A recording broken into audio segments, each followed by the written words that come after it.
to another episode of Marketing Against the Grain, your show for marketing-minded people everywhere. I'm your co-host, Kipp Bodnar. I'm joined, as always, by my co-host, Kieran Flanagan, and we have a show for you all today.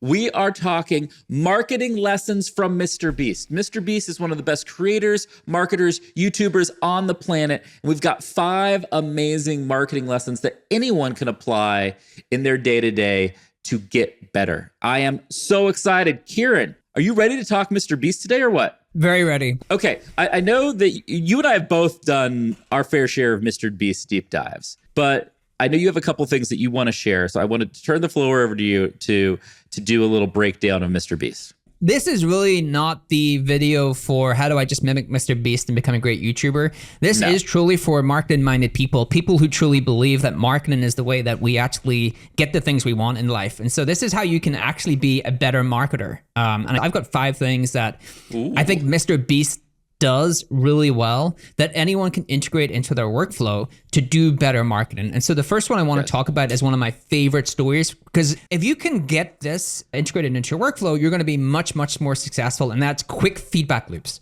How do I get really quick feedback loops on what works and what doesn't? And so there's a really great story from MrBeast. He set up this group with 4 friends, and these 4 friends were fanatics like him about YouTube. Their only goal between the 5 of them was, how do I become much more successful on YouTube? How do I become much bigger on YouTube? So what they did was they set up these morning Skype calls, and they would be on these morning Skype calls for hours each and every day for 1,000 days in a row.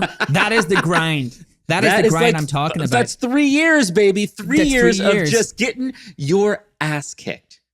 People telling you every day, oh, this thing you made that you thought was good, here are all the things that are bad about it and how you can make it better. Something that we actually have lost a lot in the workplace, I think, over the years is honesty. Like, we struggle to be honest. He got friends who would roast each other's content, and then they would do these crazy experiments where they would take 1,000 thumbnails and they would increase the brightness of them or increase certain colors and like iterate and try to figure out what works and what doesn't. And if you actually think about that feedback loop, let's say I'm a single person trying to work at YouTube. My feedback loop is I put something live, and then maybe in a couple of weeks I can figure out if it works or not. Think about if you have a group of 5 people all trying to learn the same thing. On the Friday, someone learns something, gives it back to the group. On the Monday, someone learns something, gives it back to the group. On the Wednesday, someone learns something, gives it back to the group. Holy shit, like, your progress is going to be much, much faster. That's why I actually believe niche communities are going to be so much more powerful in the future if you can actually build tight feedback loops. And actually it made me think about, what online communities am I a part of that I want to get really good feedback loops on? And I think I want to try to integrate them into my life. I love the feedback. My take on this, first of all, is like, it's not just quick feedback loops. Most people just can't take feedback. Oh, let's go there. Let's go there. Most people are soft. Most people are actually. They can't take feedback or criticism about the work they've done. Most people I are whiners. operate under a life principle that I did the best thing I could at the time, and I'm going to do it better the next time. So give me all the hell you want about the thing I just made, because I know it's not perfect. I'm going to make it better and better and better, and it's never going to be perfect. But if you are trying to win, first step is being able to take and listen to feedback.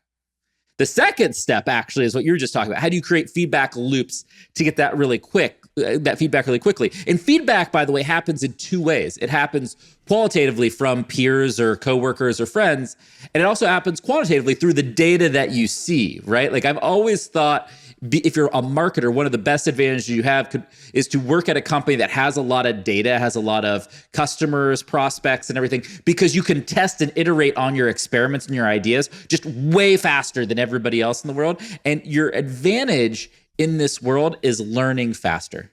Right. You change your life by out-learning everyone, not by being better than everybody, but by out-learning them. And I think that is one of my big lessons from MrBeast. MrBeast is one of the best rapid learners in the world. He just happened to apply that to YouTube, right? You could apply that same methodology to anything. Right. That's why, as a marketer, if you spend your life marketing to the Fortune 500, it's questionable, I think, how much you actually learn. I think I think the broader the product, the bigger subset of users who can use that product, the more you can actually learn, the more fun it is as well. Maybe that's just me, but that's one of the things I believe. It's harder to get feedback loops with a smaller group of people unless you do what MrBeast did and you say, hey, I'm going to create this small group of people and we're going to prompt each other to, one, be really honest with each other and to share with each other so we all have the same level of like skin in the game. I hate getting feedback from people who don't have skin in the game. Yes. Because they can just kind of say whatever they want, right? And so I like that. Actually, I like that you know a what lot. I'm talking about here. I like you that know a the lot. shitty feedback where it's like, oh, I don't know, I'm just going to give you feedback because I can. You know what? There's a guy who's actually got pretty popular like marketing assets, like podcast, newsletter, and all this. And he has this. How do I do this without like getting into a war here? He has this like he has this very opinionated points of view around marketing, which is part of the brand. And like he's given that advice to marketing leaders, and that person has only ever, I think, been like an IC digital marketing manager within a company. You can't take advice from people who haven't been in the trenches and aren't doing the things with you. Like the thing that works with MrBeast's feedback loop is that they were all trying to be good at YouTube. They were at this kind of same level of their journey and could really learn from each other. So and they were honest. I think the feedback loop lesson is huge. Right. And if you can't get feedback loops, just start with feedback. Most people just don't even get and take feedback well. If you did one thing over the next 3 months is just take feedback better, you would be, your whole life would change. All right, I'm going to talk about the second one. The second one is the hook. The one thing you will learn over time as a marketer or as a marketing-minded person is the hook is the most crucial part of everything you do, right? Actually, it's kind of incredible. Every day, users are hit with a tsunami of content. There's about 7.5 million blog posts published each and every day. There's about 720,000 hours of YouTube content uploaded every single day. And so how do you actually stand out? Well, you cannot get people to consume the content if you cannot get people to click on the content. And the thing I love about MrBeast, and this isn't this is a YouTube example, but it's applicable to any type of marketing, like ads. I was reading a really cool thing on ads. In the 1970s, we used to see between 500 and 1,000 ads every single day, which is still a lot, actually, considering. A lot. Yeah. Today it's like 4,000 and 10,000. And so like the hook is how you have to stand out in this crowded world.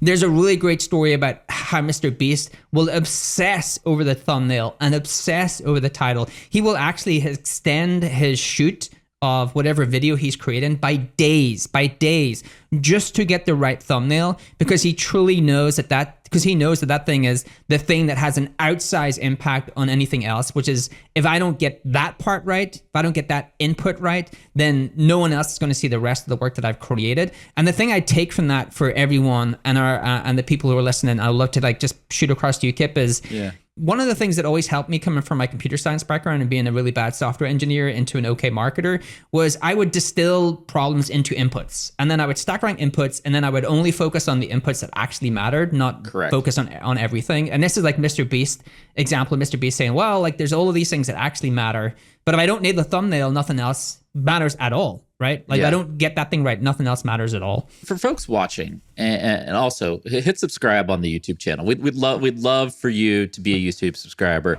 or subscribe on your audio podcast app. Please subscribe. That being said, when we talk about a hook, the hook is essentially the idea and how the idea is packaged. And I think it's really important to understand because sometimes most people I talk to and know who make things get obsessed with one but not both. Right? It's like they will have this really interesting, clever idea, but fail to make it clear and present it in a really interesting way, or vice versa. They'll take a boring thing and present it in an interesting way, but it's like not that interesting still, and it's only relevant to a handful of people. And so what you think about is like, how do you make sure you get the best ideas? And that's being clear on what's valuable to your audience, as well as trending topics, all of those things. And then the packaging them, Kieran, is what you were talking about, right? Which is like, how do you have the perfect title? How do you nail the thumbnail? Like, Kieran, you and I have spent, I think, in the last month, like 5 hours doing photo shoots just for thumbnails, right? Because we know, and I love the way you framed it a second ago, where it's like, if we have a great idea and we invest all this time and effort interviewing a guest or debating it or researching it, we want people to experience it and see it. And without the right title, without the right thumbnail, without the right packaging of that idea, nobody's going to care, nobody's going to see it. Right. And that is our way to say, if you were doing anything that is marketing related, be clear on the hook. And the hook is this idea interesting and good to my audience, as well as is it packaged in a interesting way that people will get immediately, right? And that's where the thumbnail and title really come on in YouTube specifically. Yeah, and you can package these two into the hook and then the other one that I think is really interesting. So there's kind of two metrics that really care when you're trying to create things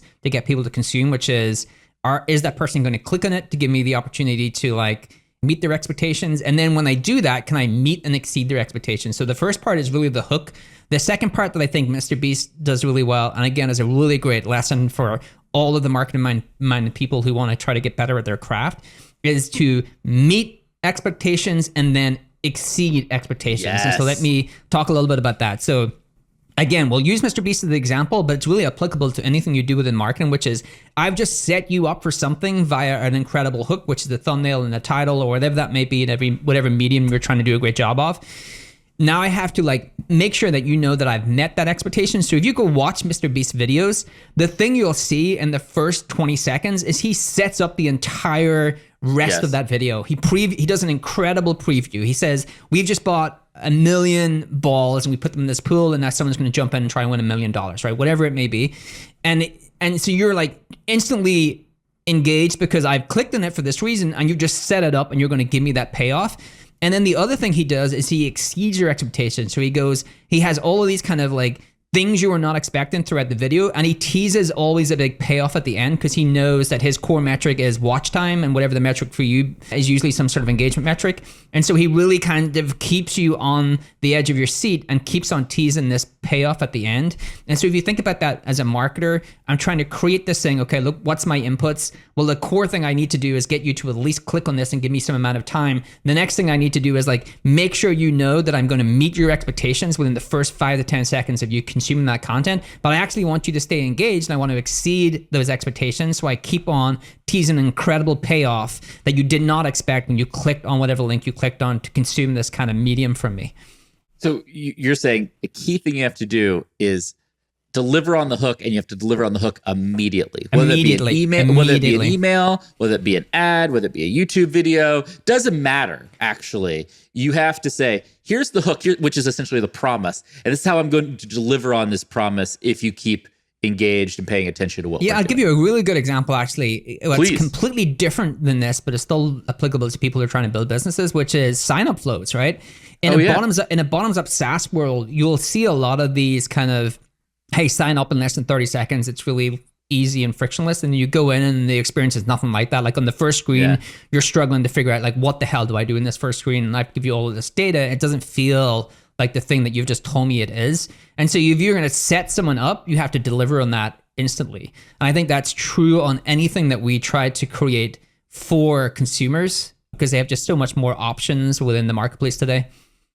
Could not agree more. Okay, so we talked about the hook. We talked about delivering on the hook. What is your next big MrBeast takeaway? Okay, cool one that we talked about a lot, which is everything goes pop culture, right? And so in I love this. In all content verticals, eventually things will go much more pop culture. That's in part because we're going to see many more Gen Z and millennials and younger people take the reins of all of the marketing channels.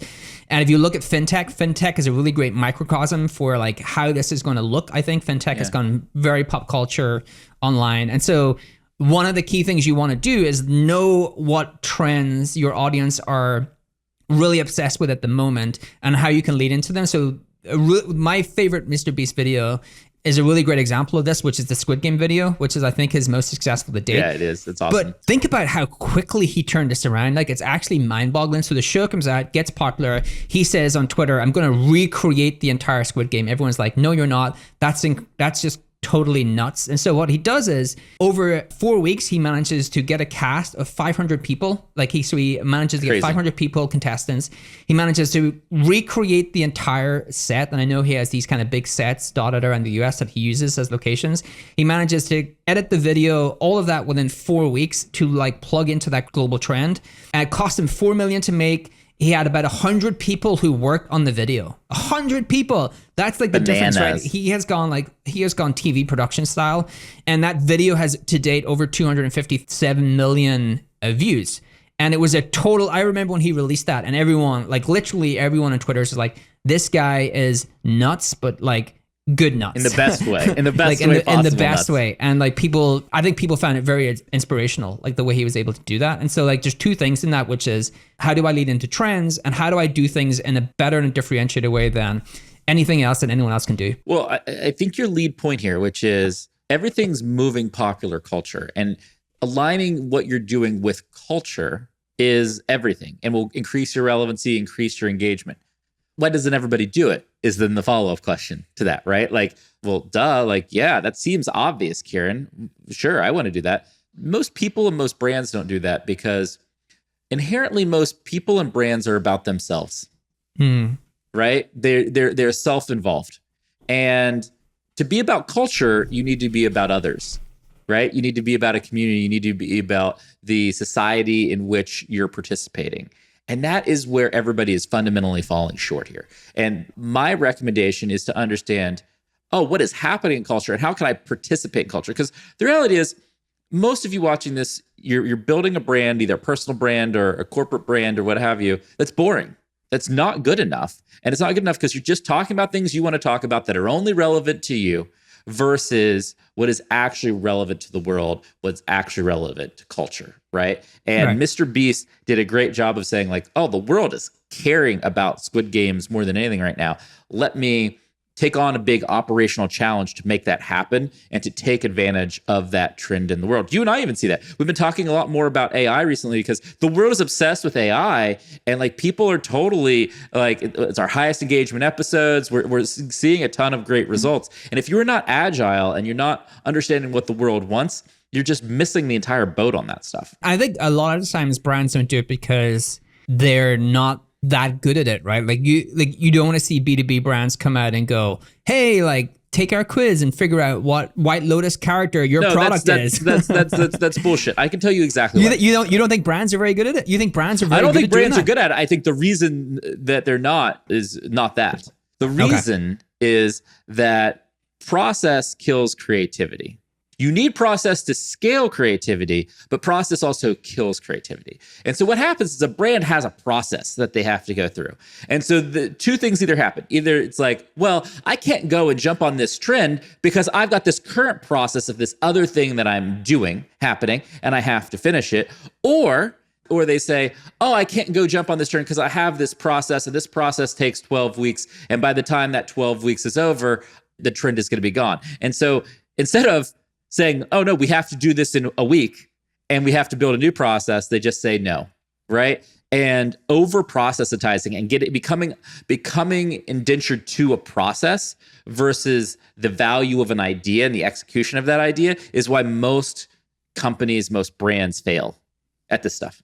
I also think that there is just a gulf between people who can create something meaningful that plugs into a trend and someone who creates something that is pretty whack. Yeah, well, the other thing there is people are afraid to be whack and they're afraid to be wrong. Well, maybe that's it. And they just don't try. They just don't try. I think I'm in the wrong there, actually. I think that you totally are. I think we should give ourselves more leeway to be whack, because without being like terrible at something, we're never going to figure out how to be good at something. Well, you know what we should do? We should do an episode that is like, we take like 5 whack marketing examples or stunts, and we just go back and said like, with these tweaks, it would have been awesome. Oh, I like right? that. Because often the stuff that isn't good is close. It's just like if you tilt it 20 degrees, it would have been amazing.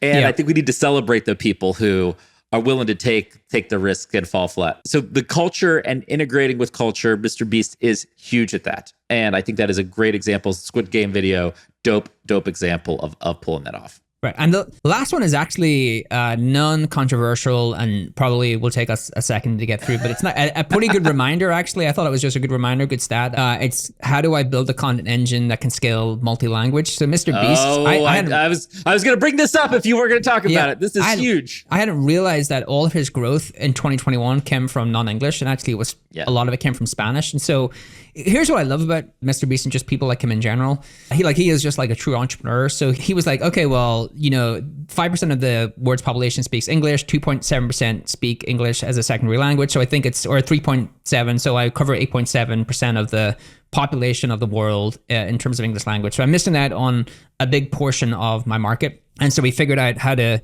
go non-English. Like, cool thing is, the person who dubs his voice in Spain actually is the person who dubs for Spider-Man. And so MrBeast and cool. Spider-Man in Spanish sound the same. But he figured out how to do this, again, really, really well, like he does with everything else. And so now he's built his own localization service, and he actually works with other creators to help them go non-English, multi-language. So he's actually built a pretty big business out of it. But just a really great reminder of, for all brands, you can actually go non-English much faster than your product can if you can figure out how to build a content engine that scales across languages. The people who are really great at things, they always start with the back of the napkin envelope math.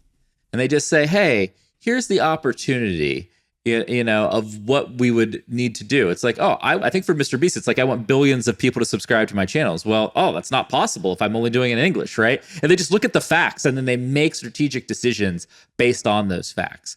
The other thing they're great at is like not skimping. When most companies that I've ever talked to, like internationalization, localization is an afterthought. It's like, how can I spend as little money as possible on this? And MrBeast is out here saying like, no, I'm going to get the voice dubber for Spider-Man to be my voice dubber because I'm not going to skip on this because I know that reaching the Spanish-speaking world is huge for me and huge for my growth. And I want to be the best channel, not just in the English-speaking world, but in the entire world, which means I need to win Spanish, German, French, Japanese, Chinese, Mandarin, etc. And I think that is the opportunity that he knows that honestly, so many people I talk to don't appreciate. And they get very obsessed with the English market and the English language and not understanding enough the internationalization opportunity that's there. And also it's super cool to be Spider-Man. Have the same voice as Spider-Man, right? Dope. So. But in all seriousness, one of the things we know is that the Spanish-speaking world consumes content at a much higher rate than any other culture in the world. And so like once you know these habits that people have, you can make just much smarter strategy decisions. Right. My core takeaway after all these lessons, Kieran, because I think you gave people some really great lessons, is that MrBeast is winning because he has found the ability to align creativity with process, right? He can do really crazy creative things, invest much bolder than most people, but he has this crazy backbone of process to turn the Squid Game shoots around really quick, to internationalize his content at real scale. He's found the way to do both, and to do both of those things is how you truly build something great and something remarkable. I agree. I think a really great role model just in terms of the iterations, the grind, and I think there's a lot of focus on how do I mimic MrBeast to be an incredible YouTube creator? And that will work really well. But I think it's really interesting to look at MrBeast as an entrepreneur, as a marketing-minded person, and try to figure out how we can improve our craft as marketers by just distilling down what he does really, really well. For everybody watching on YouTube, please subscribe. Thank you so much. We love MrBeast. We love learning from people who are great at their craft, and he is clearly one of them. And we will see everybody very soon on Marketing Against the Grain.